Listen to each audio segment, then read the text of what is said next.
All right, welcome back to part 2 of our review of Rich Dad, Poor Dad for Teens with our girls. If you missed the first one, go back and listen to it. There's lots of great things that came out of that conversation. But before we get started, let's kind of go back around the room and make sure everybody knows who everybody is, just in case you missed the last one. So, Zan, why don't you start and we'll go around this way. Okay, I'm Zan Morgan. And How age. old are you? I'm 15. All right. I'm Annie Murray, and I am 14 years old. I'm Lily Kate Murray, And I'm 12 years old. I am Kate Morgan and I am 13. And I am Russ Morgan. And The I idea am guy. 43 years old. And Wow. learning every single day from these girls. So thank you, girls, for doubt. coming today. This has been fun just preparing for this discussion. So we've been reading the book, Rich Dad, Poor Dad for Teens. If you haven't had a chance to get this and go through it with your teen, I highly encourage it because reading through it with them, have picked up several nuggets. So in this process, Joey, like one of the things, obviously, you and I want to make sure we emphasize is that we're trying to teach how you think. That's right. This is not about how the girls can have more money necessarily. That's right. And I want to make a slight kind of clarification from the last one. Sometimes when you start talking about money, it can get put into the wrong category, right? Like our objective is not for you girls to obtain wealth and things and riches for the purpose of like accumulating things. Ultimately, it's a stewardship issue, right? It's about how can we be the best steward of what God has given us to use it to his glory for his kingdom. But ultimately, it goes back to how do you think about money and what are some of the strategic ways in which we can use money to obtain those things. Does that make sense? And I, again, I listened back over the last one, and there's a lot of talk about what do you want, right? What do you want? What do you want? And I think we know that innocently, those are just things that we're looking for in life, but it all kind of sits in this context that we start with what does God want for our lives? And then how can we use that money to meet those objectives for his kingdom's purpose? And ultimately, financial freedom falls into that. So anyways, I just want to kind of lead off with that before we jump in.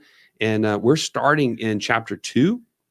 We're going to try to see as far as we can get in today's episode, and then we'll have to just pick up hopefully in part 3. So, well, if you haven't had a chance to read this book, in chapter 2, he starts talking about the new rules for making money. So I want to kind of go back to a part where he was talking about how he and his friend were trying to make money, literally make money.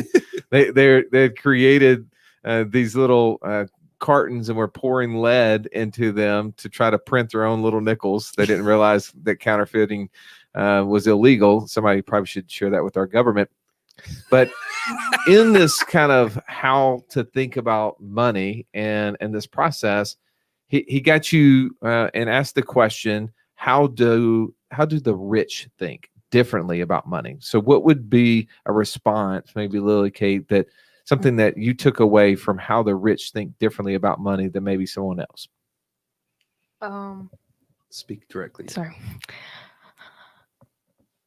Well, they want to use assets more.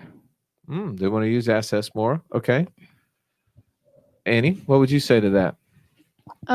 Probably that rich people think of money as an opportunity, something they can use to their benefit? Yeah, to their benefit, kind of just Okay. So Zan, speaking of opportunities, right? How would you describe an opportunity? If you were sharing this with one of your swim friends, how would you describe a financial opportunity to someone? Like where you see something and you look at it and you can see that you can like make money, but you don't have to work as much. You know, it's not like you're going to work and like putting in the hours. You're buying something and then letting it work for you. Yeah, I think the thing that stuck out to me, Russ, as we went through this was that he kind of surmised at a young age that being rich had to do with creating opportunities, not just accepting that you lived on one side of the street or the other. Because he talked about that, like I lived on this side of of Hawaii that I shouldn't have gone to this school that was like the rich kids. And he said it's easy for that to be like an excuse for people, but to actually be thinking about how can I create opportunities, and it's not surprising that money follows that. Well, and we talk about that a lot on our podcast. We talk about that opportunities find cash, That's right. right? So it's important to understand how money works, because as we're investing in ourselves, then we're able to understand better what an opportunity looks like, right? There are good opportunities and there's bad opportunities. And Zan, you were talking about earlier, Mr. Joey and I's cattle business. That would have been a bad opportunity. It's totally passive though. All right. So one of the parts he talked about in this chapter, he talked about being a team player. And he wanted you to go through and take a quiz where he asked you a bunch of different questions. So Kate, I want you to tell me, as you took that quiz, did you learn whether or not you were a team player or on the way to be a team player, or did you need to do some things to maybe increase your interpersonal skills? I got a 16, so I was considered a team player. A team player. And what would a team player, what does that mean as it relates to money? Do you remember? That working with someone can be fun, and doing things with other people is better because like two heads are better than one. That's right. Well, think about me and Mr. Joey. We've got at least 1.5 between us. Right? I was waiting on that. I was waiting. Well, Lily Kate, when he was talking about teams and the importance of teams, if you remember, he started talking about if you were going to be a business owner, aren't you going to be working with other people? Could you see how that would apply if you were team oriented? Yes. Yeah. Like, Yeah. what is something that maybe you've done with your sisters to do work around the house or something like that, where you've seen it have more value as opposed to only doing it by yourself? Put away laundry. Put away laundry, right? Think about that. You could do that whole job all by yourself, take a lot longer than if you could employ your little sisters to help you do it. Yeah. Right? Yeah. I don't know. Yeah. Sometimes No. sometimes you end up going and doing it twice with Adler involved. So Yeah. Well, I mean, this isn't like a Mary Poppins, a spoonful of sugar kind of thing. You singing as you're putting stuff away. No. No. No. So one thing I wanted to ask you guys as you went through, he actually had a section about women business owners and investors.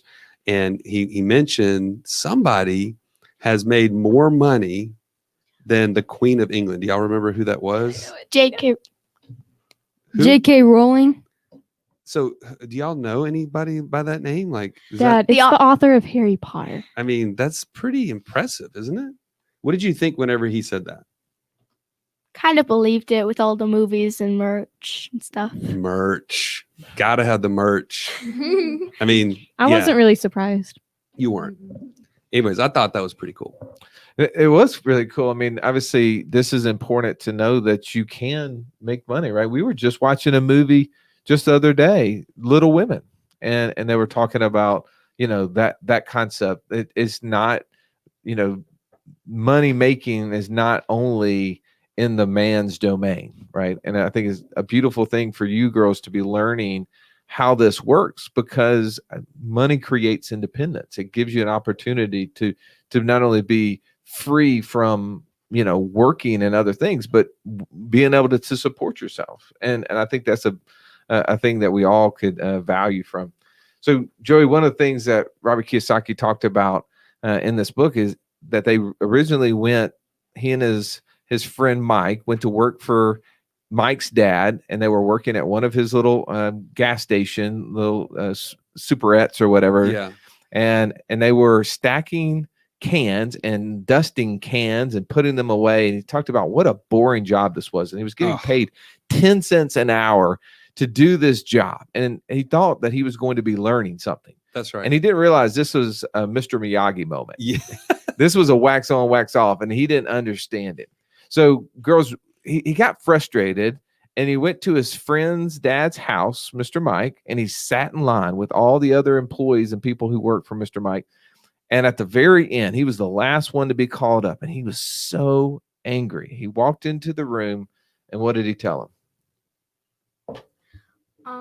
He told him that he didn't like how he's being paid and he thought the job was stupid and that, this is not what he signed up for. Go ahead. He thought he was going to be learning something, Speak but up, baby. he thought he was going to be learning something, but he didn't feel like he was. He was just stacking cans.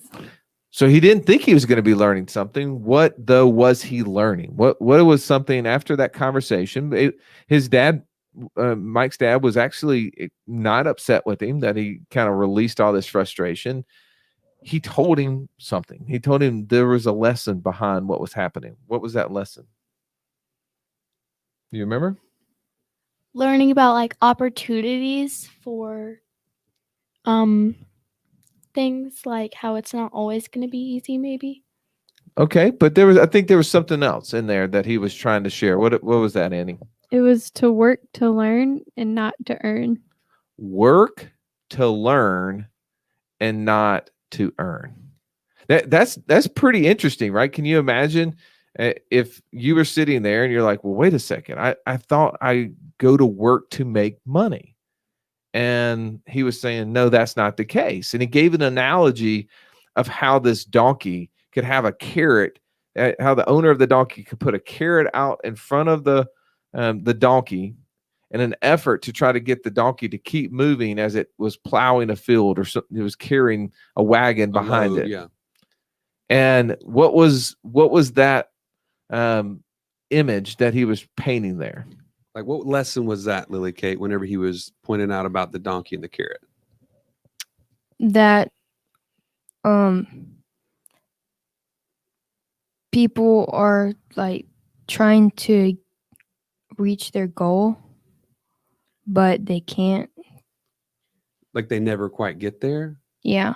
Like, what kind of goal? What do you mean? Like something that they want, like a business or something. I don't know. Well, remember he was talking about things, right? He's talking about like a car. Well, the first Oh, car okay. you buy, and then you think, oh, well, I need to have a bigger car. So I need or a nicer car or a bigger house or a bigger vacation, fill in the blank. But that money is what? What did he call money? It's a what? Illusion. An illusion, right? And working for money is a never-ending cycle that we have to figure out a way to break. So anyways, I thought that was pretty insightful. What about you, Russ? No, totally. I think that we can get in the habit of constantly going to work for things. And as he talked about in the book, and we all can recognize this, Oh. we've seen it in our lives where, we initially lived in a, 1-bedroom apartment, and then we expanded to a 2-bedroom apartment. And then we got the 3-bedroom house, and then we got the 4-bedroom house, and we got the 5-bedroom house and the apartment over the garage. I mean, you start expanding, right? The things that you have start growing as your income grows. And what he says is that you think you're going to get closer to somewhere. He was trying to say and explain to us that money is not the solution to the problem, right? By working for money, he couldn't see what the real problem was. So his poor dad came up with a better solution. And now initially it may have taken us by surprise. Not the poor dad, the rich dad told him, okay, I'm glad that you realized that stacking cans and dusting cans inside the gas station is not what you want to do for a living. That's awesome. But you're going to keep doing that, but I'm no longer going to pay you. Okay, first of all, when you read that, Zan, what was the first thing that came to your mind when you read that for the first time? That's definitely not how he wanted it to go. Like, He probably was like, oh, great. yeah, this just blew up in my face. Yeah. Like, wish I would not have talked to him. Like, I could at least have my 10 cents, Right. right? So But what was interesting is what came after that, right? So once he went back to work, first of all, the fact that he went back to work and he knew he wasn't going to get paid was pretty cool. So, Kate, what would you say whenever he went back to work, what happened after that that was significant when he wasn't getting paid at that point? He saw the books, the comic books that were being thrown away, and so he asked if he could have them, and they said yes, but you could have them, but you can't leave the store with them, is I think what they said, and you can't sell them, but you also have to keep the job. So they kept the job, but created this library out of the comic books that people came in, read the books, and then paid the money to do that, and they didn't even have to do any work. So do you think he would have found and seen that opportunity if he was getting paid? Is it possible that that would have just gone right underneath his nose? Yes, because he was probably like looking for another opportunity, like thinking he wanted to get paid for something. So when he was looking for opportunities, he probably saw the comic books and probably saw them in a whole different light than he might have. Well, think about this as it relates to school. How many times, it's okay, this is a safe space. How many times have you ever been doing your schoolwork and all of a sudden your brain kind of drift away and start thinking of something else? Every single day. And right? and so sometimes those opportunities arise in those moments, right? When you're doing a repetitive task. One of the things that he said, I don't want to tie this to schoolwork because we probably need to focus on schoolwork, but there's probably some chores around the house that we do, whether it's washing dishes, folding laundry, making our bed. That's a really repetitive task that we can do, and it doesn't require a whole lot of mental energy. That's right. And what he said is that when we were doing those repetitive tasks, that we can use that time to think of opportunities. So as he was stacking cans and dusting cans off, it didn't require any mental energy. But what it did, it gave an opportunity for him to see the world in a different light. Well, and I'll just say this, Russ. After I was meeting with a client this morning, and with Ernie, we were talking through this. It's like what our brains need is to be forced to be creative when it comes to finance. And this goes back to the concept he mentioned earlier in the book about taking responsibility for money. This is another step in that process, is like when I'm not working for money, like I'm not being paid for whatever it is that I'm doing, it forces me to think creatively about how to make opportunities, right? That's what we talk about. What do the rich do? They create opportunities. And it's because they know that they don't want to give any more of their time, but they want to create income. So how do you do it? And it forces you to get out of that mindset of just working for money. Okay, so I'm going to put my girls on the spot here. So go ahead and pull the microphones up to you. All right, so a couple weeks ago, we had a Christmas party at our house, and I gave you two girls an assignment. I said, all right, here's $60. I want the house cleaned, and I don't care who does it and how much of the time it takes, but here's $60. You guys figure out how to do it, right?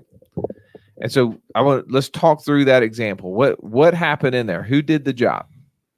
I did the job. You did the job? She did the downstairs she had $40, and I did the upstairs for $20. Okay. Well, how did you guys decide on the split of those dollars?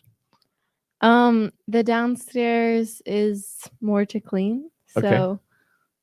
I did it because that's my area. I'm the cleaner, Yeah. and so then I got the more money. All right. So, Kate, afterwards, though, afterwards, we talked about this and we said, okay, well, let's kind of reflect on what other ways you could have done the cleaning and what were some of those options outside of just you and Alexandria doing it. We could have used some of the money to pay our younger siblings. Oh, okay. Now, that there's problems with that though, because if you pay a younger sibling, they may not do the job well, right?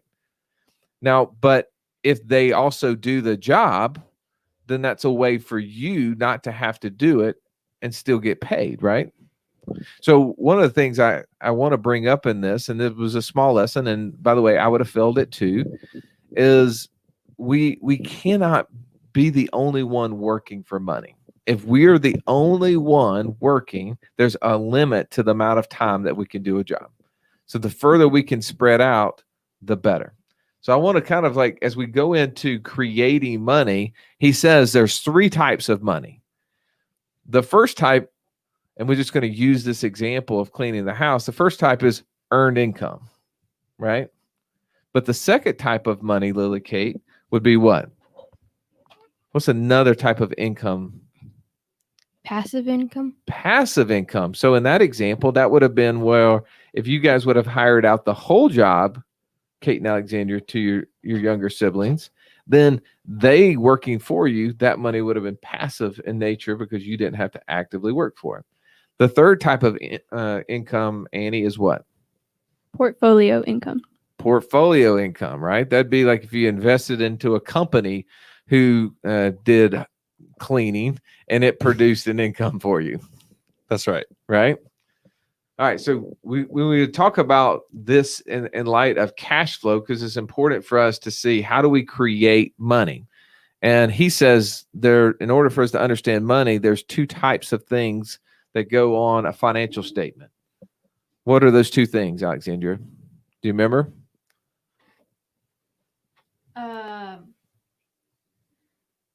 Assets and liabilities. Assets and liabilities. And what's the difference between those 2? Assets put money in your pocket, and liabilities take them out of your pocket. Okay, so give me an example of a liability, Annie. A liability would be a house or a car or a lamp. A lamp. Okay, explain the lamp to me. The lamp is using energy, and you have to pay money for your electricity bill. Okay, so if you looked in your room and you saw all of these wonderful things, would he say all of those things are assets or liabilities, or maybe neither? Neither. Well, actually, I have light fixtures in my room, but other than that, everything's a doodad. A doodad. Okay, so that's a new word. What is a doodad, Lily Kate? It's something that can be for decoration. It won't like help you make money. Okay, so it's just money that's being spent. All right, and so one of the things he said is that an asset is something that puts money in our pocket. So sometimes people will look at cars as an asset, right? Well, what if I sold the car? Or I have this painting on the wall. What if I sold the painting on the wall? He said, no. Yes, it could bring in money, but it would only bring in money once, and then it would no longer be in your column. So that could no longer be an asset, correct? So give me an example of an asset. An asset is something that helps you get money. Okay, so can you think of an idea?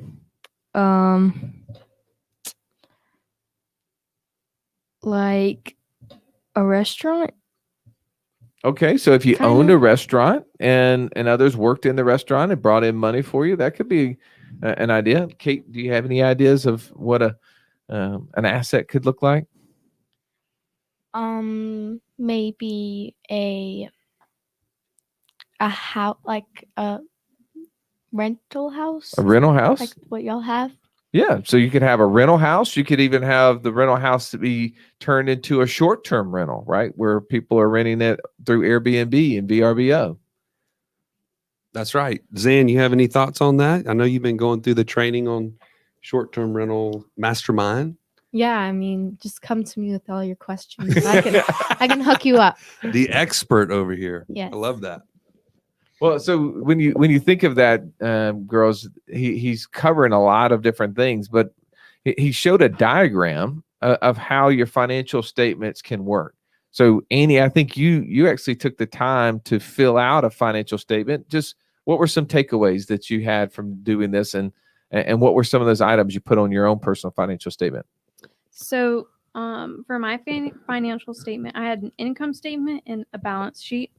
So my balance sheet was of all my assets and my liabilities, and it recorded the balance between how many assets I have versus how many liabilities I have. I have more assets, which was really great. Yeah. And the income statement is like something that shows me all of my income, all the money coming into coming to me, and then all of the expenses, which is all of my money going out. And I have, unfortunately, more expenses going out, but Mm. that's okay because I have I have a job that has income trickling in, so it's still I have a nice financial statement.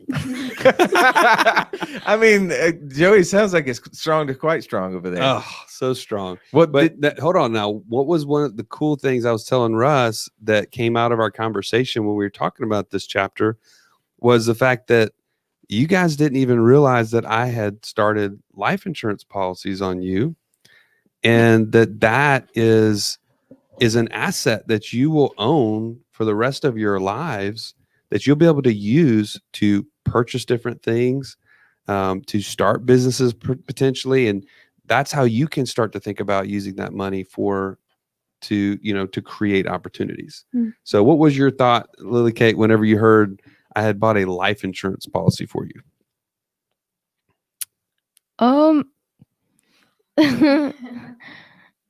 I didn't really know exactly what a life insurance policy was.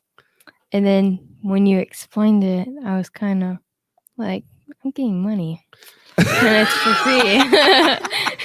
Like jackpot. So repeat back. I would love to understand. I've been trying to see how your dad explains this. So I would love to have you explain it to me. Like, what is it that you took away from what your dad explained? Like, share it in your words.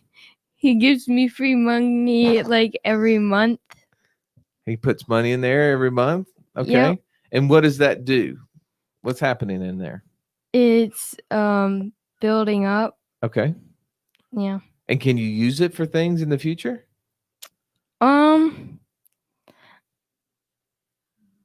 Yeah. Yeah.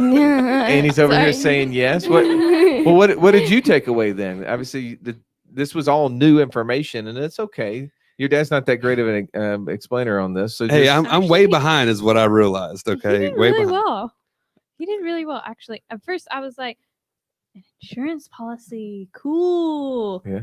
But I only thought that was like for old people. But I knew y'all like help people with those. So I was like, could be cool. Let me find out what this is. Yeah. So apparently, Dad puts money into my insurance policy every month, and it builds up. And yes, that's what you said. But I can ask the insurance people. I don't know the real word, but I can ask them. Ernie. No, I can ask them. I want to take out this much money from my insurance policy, so they give me a loan, so I have that money and I can spend it on whatever I want. But I have to pay it back to them. Okay. But it's not like a bank account where it just stops. My insurance policy keeps growing every month. Well, so that was great. Thank you. That was Welcome. better than your dad did ever. You must have read up or listened to one of my Thank you. podcasts. One of your solo episodes. Yeah. Thanks, Russ. Okay, so now in light of knowing that you have money in these life insurance policies, there could be some pressure on what to use them for, right? Because you just learned, you said you could spend it on whatever you want. So would you want to go spend those dollars on doodads? No, I would rather save it up for like a car or something. Okay, so what would a car be though?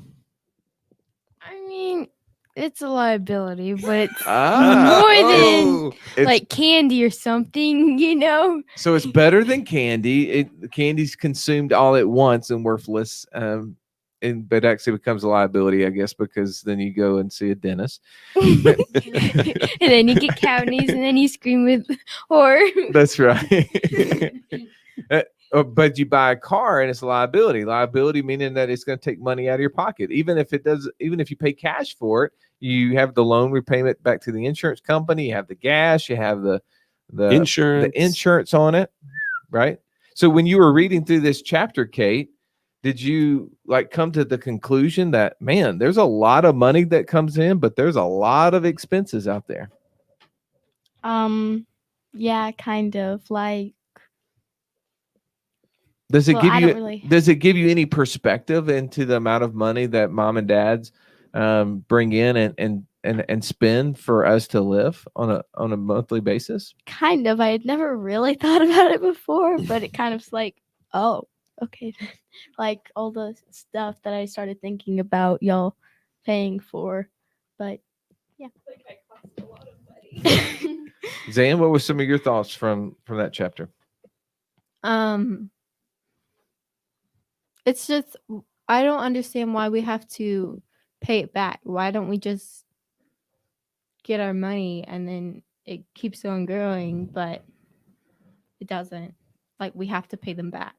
Are you talking On the about life is it insurance? like Yeah. the life insurance policy? Well, we had done a recent episode on buying your car and taking a loan against the insurance policy, which we did Yeah. in order to buy your car. But then if we don't put it back, will there be money there for the next car purchase? No, but it will keep on growing. It will keep on growing, but we won't have access to the money that was in there, right? Right. So here's a key thing. What is it that we need to do with our cash? Buy more liabilities or buy more assets? Assets is the right answer. Okay. So here the part that's hard, and this you're learning this at such a young age. I love this. Yep. Is that when we're talking about what to do with money, it's hard because do we need cars? Yes. Yes. Yes. Do we need phones? Yes. Yes. Sip it, Annie. Do we need houses? Yes. Yes. Okay. Do we need clothes? Yes. Yes. Yes. So there's lots of things in there. And by the way, sometimes the line between need and want gets blurred. Mm. But these are all items. They're good. It's okay for us to have some of these things, but not necessarily desire them, right? But what is it that we should use to pay for them? What type of income? There was 3 types of income. Which type of income would be a bad use to buy these types of liabilities, Annie? Ordinary earned income, Okay, why do you say that? because you're working and I guess because like you're working to get the money so then you can fulfill that desire or the want that you had. Well, in other words, what would be a smarter way to pay for those liabilities? What? Passive income. Okay, why? Because you can take the money that your business is generating for you even while you're not there and use it without being like with the illusion. Well, Suzanne, when we were doing that video on how you were buying your car using short-term rental and infinite banking, we actually shared that, right? Wouldn't you rather have someone else staying in one of our rental units and making the payment back to the insurance company on your behalf? Or would you rather have to go to work to replace that money? I definitely don't want to have to go to work. Replace that money. Let's just be clear on that. Well, so that there's the thing is that if we can create enough assets that bring income to us, then now those assets can pay for the things that we want. And if we will keep that ratio in line, then we can grow the items that we buy. All we have to do is buy more assets to create more passive income. Do you see that as an opportunity? So the last chapter that we talked about in this part 2 of the book had to do with playing games. Like, first of all, when you first saw that the chapter name was playing games, were you like, wait a minute, is this the same book that I've been reading about assets and liabilities and all that? Like, what was your first thought, Lily Kate, when you read that? How fun. Well, why did he say that playing games is a good way to learn financial ideas? Strategy. Learning strategy. What about you, Lily Kate? Like, what lessons can you learn from playing games? Like Monopoly, you can like learn how you need to I don't know, like it's like life kind of. Yeah, there's some life lessons in there, right? Mm-hmm. What about you, Annie? What kind of things can you learn from playing a game as far as learning financial aspects? You and concepts? can learn. Well, I don't really know. Maybe just like besides financial concepts. No, like to What learn lessons? financial concepts and lessons. To learn. Okay. I can learn how to buy real estate and how it can make more money for me if I invest in it. So Zan, when we're playing Monopoly together, what other things are happening on the game? What are you having to do when playing that game? What are some things? You have to think ahead. Yeah. So like if I buy this property now, then I turn the corner and I have all those properties that I'm going to have to pay expenses on. So turning the corner could be that I have expenses ahead of me, right? That's right. Mhm. If I spend this money right now, I may have things that are going to happen that I'm going to need money for, right? Right. But also it's when you see other players coming toward your board spaces, do you make decisions to buy houses on it? Yeah. You're scheming. What about when you have properties and Kate has properties? What starts to happen? And if you have 2 yellows and she has 1 yellow, and you have 2 reds and she has 1 red, what other sort of things are learned in that process, Kate? If someone like opportunities, like if Dan has something I want and I have something she wants, then we could bargain. Okay, so that's negotiation, right? That's right. You start learning negotiation skills at a very early age. So just as he's talking about Monopoly, so Annie, when you read this, did you start thinking about? I mean, we've played Monopoly for years. Usually it's around holidays and we have more time with the family. Did you think about that game differently after you read this chapter? 100%. Like how? Like before I read the chapter, I would think of Monopoly as a game where everyone's sitting around the table and y'all are all trying to beat each other for the trophy. And I'm sitting there just paying all my money to y'all, and then I get out first. Just getting drained. Yeah, I just get drained really fast in Monopoly. But now I think of it as like, now I know how it all like works. Like it's real estate, and I'm trying to make sure I get y'all out and I save my money for my future expenses, and like kind of planning, but also like taking risks Yeah. for assets. Well, and Lily Kate, when we used to play Cash Flow for Kids, do you remember that game with the little red dots and the green dots for the different cash flows? Like, does that game make more sense because we've read this chapter? Yes. I was always thinking to try to beat dad. Well, you But- very often did, by Yes. the way. So we need to bring that game back out. So Mhm. all of these games, what he's trying to do is create strategy in our head, help us think through how the game of life can actually be played if we will be aware, right? Going back to the adage, don't pay to work, right? We're not trying Work to to work earn, to earn. We want to work to learn. work to learn. That's so good. All right. So one last thing here as we end, he also gave you an assignment, and I don't think yet we've done that. So this is No, the we next haven't. part we need to do, and this is kind of a call to action for you. Is if you're at home, one of the things he said was you need to, as kids, go on some field trips. And a lot of the field trips that you've probably been on have been maybe to the beach, maybe it's been to up in Boston where we walked the Freedom Trail. You've gone to maybe the Frito-Lay factory. Maybe you've even been to Sweet Frog or somewhere like that.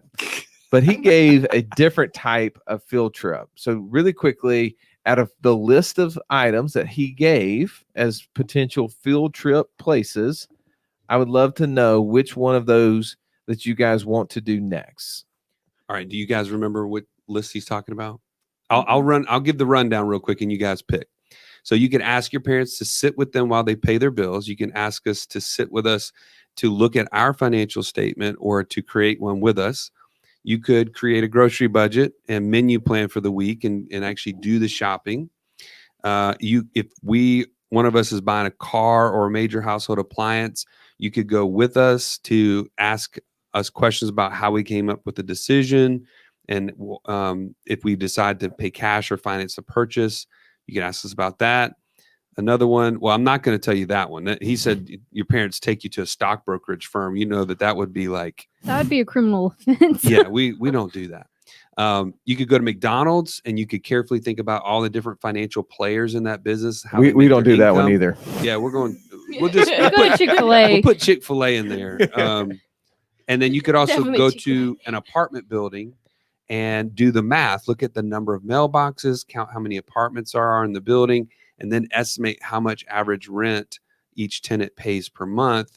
And you can start to do the math on how much money that owner makes. All right. So, So Kate, which one of those? tell me which one of the field trips do you want to do? And then we need to make sure we schedule that. I think the most exciting one to me sounds like the if y'all are going to buy a household appliance, then go with you and ask you if you're using cash or finance. Okay. Well, we're in the process of building a house, so there's an opportunity There's an opportunity. that will happen this year for you to do that. How about you, Lily Kate? I was kind of interested to create a grocery budget and menu plan for your family for 1 week and do the grocery shopping for them. Oh, I bet your mom would love that. That would be No awesome. doubt. All I right. think it feels really powerful when she's doing the shopping. Okay. All right. Annie, I what's your do. field trip of choice? Probably to make a financial statement because that was like really fun for me to do it. So it would be way like cooler to do my parents. That would be awesome. A lot more moving parts there. Yeah. All right. And Zan, which one would you like to do? Want to go to McDonald's? You want to go to McDonald's? We said Chick-fil-A. Chick-fil-A then. Well, but that's still cool, though. I mean, I think what he's trying to say is that if you were to go in a place like that, you can be aware of all the places and all the ways in which they're trying to generate money and also all the things that are costing money. Right. And get free food. Well, not free, but like food. Oh, Yeah. you get paid for your assignment Yeah. in the form of food. Yes. All right. Well, If you go to McDonald's, you pay for it, by the way, multiple times. that's the gift that keeps on giving Gut bomb. all year long. All right. Well, thank you so much. As you listen to our girls share just their viewpoint on part 2 of Rich Dad Poor Dad for Teens. And we're going to come back one last time. We're going to hit part 3 of the book. And I hope you'll come and join us for that. And I hope maybe you'll share your comments, not only on the YouTube page, but if you're not also a part of our community, go to westwhitewallstreet.com/community. Go in there, be a part of the journey, and share your comments and share pictures with you and your kids, either playing financial games or having these conversations. And if one of your kids takes you up on one of these field trips, we'd love to hear about it. So thank you, as always, for listening and have an amazing day. Bye.